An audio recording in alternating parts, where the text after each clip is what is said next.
اور اگر اللہ لوگوں کو ان کے ظلم کے سبب پکڑنے لگے تو ایک جاندار کو زمین پر نہ چھوڑے، لیکن ان کو ایک وقت مقرر تک مہلت دیے جاتا ہے، پھر جب وہ وقت آ جاتا ہے تو ایک گھڑی نہ پیچھے رہ سکتے ہیں نہ آگے بڑھ سکتے ہیں، اور یہ اللہ کے لیے ایسی چیزیں تجویز کرتے ہیں جن کو خود ناپسند کرتے ہیں،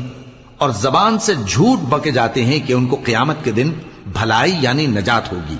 کچھ شک نہیں کہ ان کے لیے دوزخ کی آگ تیار ہے،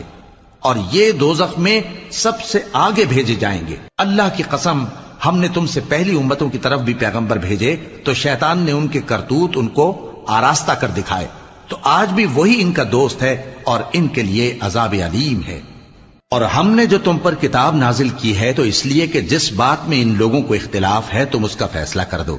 اور یہ مومنوں کے لیے ہدایت اور رحمت ہے۔ اور اللہ ہی نے آسمان سے پانی برسایا، پھر اس سے زمین کو اس کے مرنے کے بعد زندہ کیا، بے شک اس میں سننے والوں کے لیے نشانی ہے۔